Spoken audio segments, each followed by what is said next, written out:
Hi, it's Dave, and this is a quick summary of the video for those of you who don't have the time to watch the whole thing. The clip that you're watching at the moment is about the best results I've been able to get out of this homemade projector without a magnifying glass. It's reasonably good quality, although obviously it's not as good as watching an actual TV or a real projector. But it certainly proves that this method does work and it's not fake.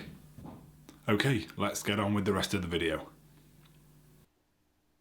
Hi, it's me, and this is a bit of an experiment. This is the first time I've made a video that's not part of the Build From Scratch series. The idea is that I'm going to start trying to do a little bit of fun or informational content for this channel, and I've decided the first thing I'm going to do is try making a basic projector.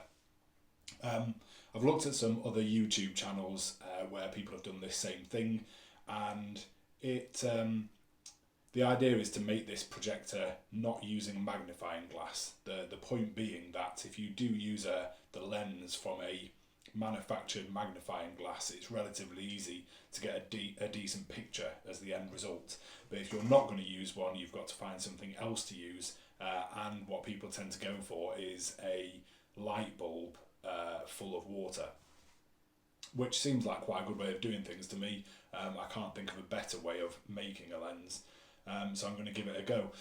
Part of the reason I'm doing this is because there are a couple of videos out there where people have, in theory, used some kind of homemade lens, which are clearly fake. They end the video by demonstrating what they've made, when clearly they've edited some footage in.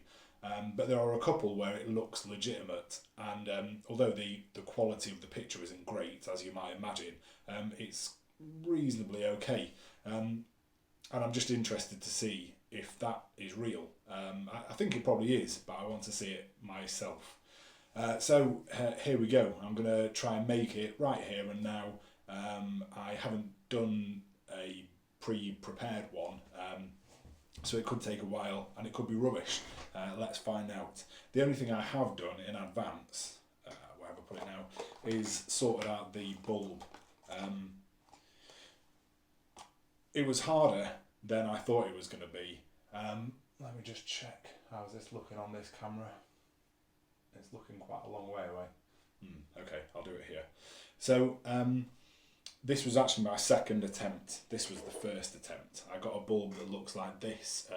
So it has to be a completely clear glass bulb, sort of old style, whereas a lot of the LED ones these days have got a sort of plastic coat down to the halfway point, and also it has to be clear glass, not the, what do you call it, the sort of opaque type that you get with a lot of bulbs these days. I actually went and bought this one because I didn't want to use any of the ones in the house. I ended up having to do that though, because what I found is with this type of, it's like an incandescent bulb but with LED strips inside it. And so I don't know if you can see in there, but there's like a circuit board that parts of the LED are, the sort of circuitry is built into. It's really quite tough and it's glued into place with a lot of glue. So I was hammering away at that for some time, and I've not been able to shift it. And obviously you have to be quite careful, because if you do anything too violent, you're going to break the glass of the bulb. So I put that aside, went to have a look for a different type of bulb, and found this one, which has, well, you can't see it now because I've successfully removed it, but in the top there it had a sort of, I think it was like black glass, and it's more what I had in my mind's eye of what's in the end of these bulbs. So I just got a screwdriver and a hammer, put the glass of the bulb on a soft surface and just hammered away at the top of it until I chipped the glass, and then I was able to remove the rest with pliers, including the internal bits. So that's what you need in terms of a bulb, with the top hollowed out. In one of the other relatively decent YouTube videos about this that I've watched, the person doing it uses some kind of saw and actually cuts halfway across the metal there, and then takes that off and gets relatively easy access to what's inside the light bulb that way. It looks like it takes him a few minutes to do it though. My way was quite quick, so you could try either. I just realised before I carry on, I was supposed to be doing a list of equipment. Like I said, I haven't actually done this before, so I'm not quite sure what I'm going to need and what I'm not going to need. But judging by the other videos I've watched, I'm going to need a box, which I've got here. This one's a bit large, but I couldn't find a more suitable one. A bulb, we've covered that. A knife. I used a standing knife like that.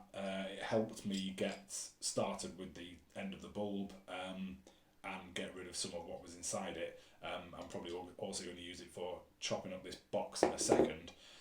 Although I do also have some scissors, they may be useful for that purpose. Some pliers, they were useful. I was actually went to the garage to have a look for some needle nose pliers. I thought they would have been the best to get inside the end of that bulb. Couldn't find them. Found multiple kinds of these sorts, I don't know what you call them, and the regular sort of fat pliers. And between those things, I was able to get the job done. Also used a flathead screwdriver and a hammer. I don't know why I'm showing you these things as if you don't know what a hammer is. But I've got to do a thorough job, I suppose. What's next on the list?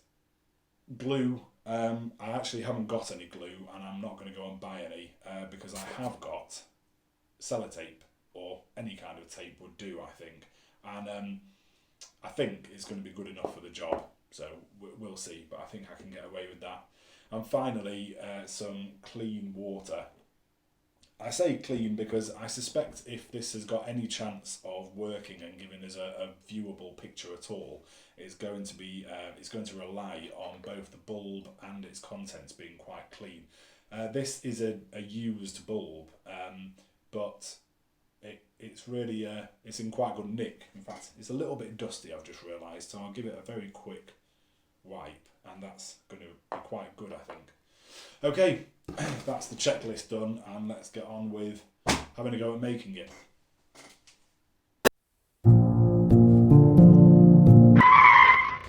So, one or two of the videos, or one of the better videos, the guy makes a little circle of cardboard to stick this in, and then a sort of back wall and a front wall. I think I'm going to go the quick and dirty route of just cutting a bulb-shaped hole in one of the walls of this box and then taping it into place. It's not like I'm going to be using this as a projector. I just want to see if it works, and then it will be going in the bin, I imagine.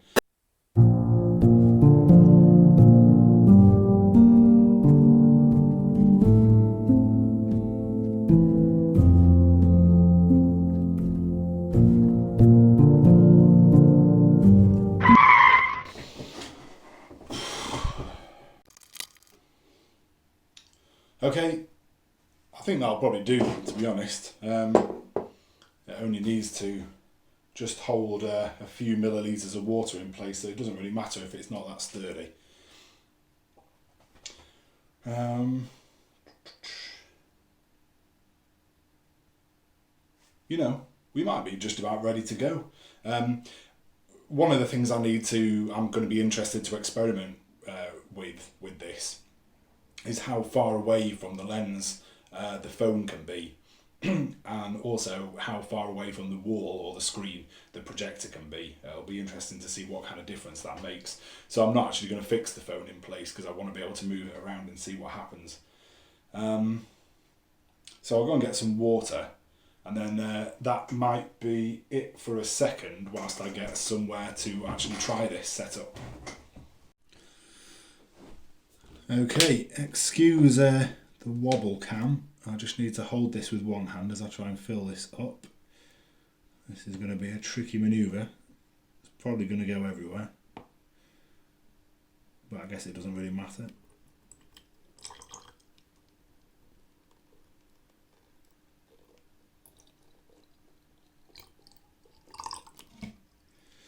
Okay. So that's full of water now. I have just realised that because it did go on the outside a bit, I'm going to have to clean those little bits of water off or they'll mess up the picture.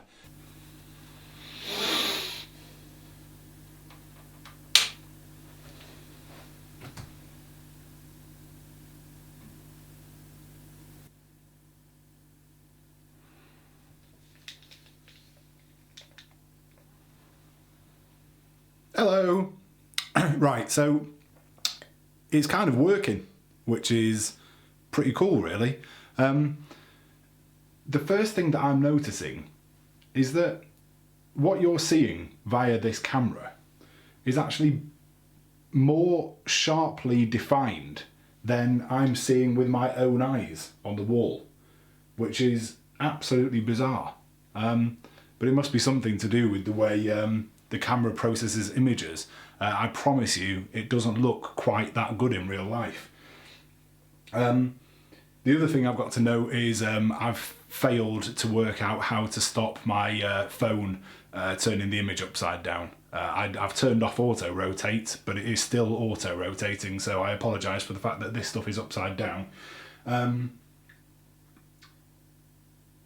But also, I started off trying to show some football, and I've actually switched to these high contrast baby videos because the football, you really couldn't tell what was going on.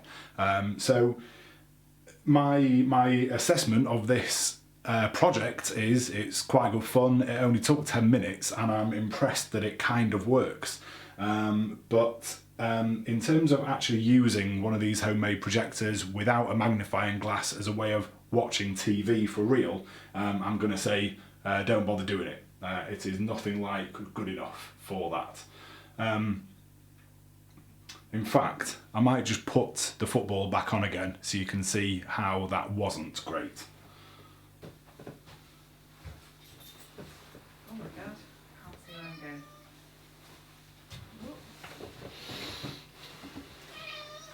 The cat's come in. Oh wow. Amazing. Oh, can actually make out some picture. Yeah, Wow. I think that's about as good as it gets.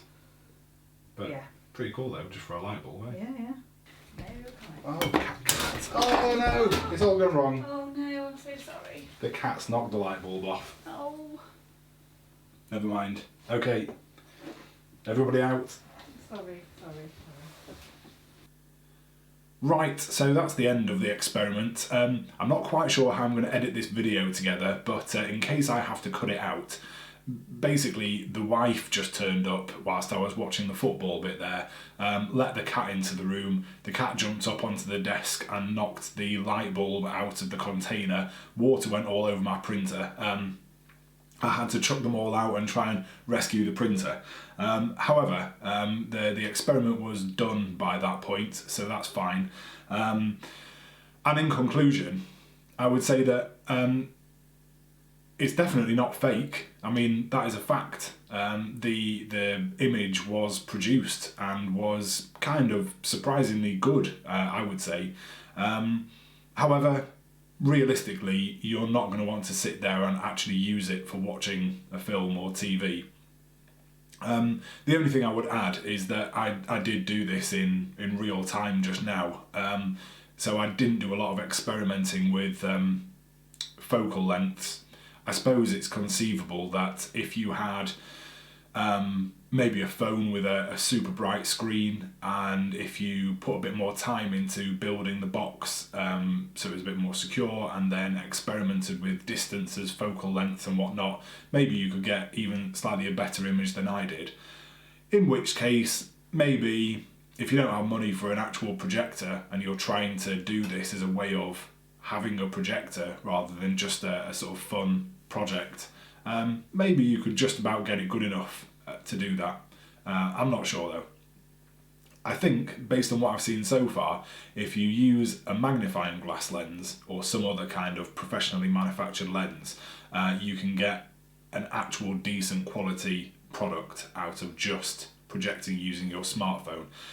So at some point I'll give that a go and we'll test that. Okay, bye for now.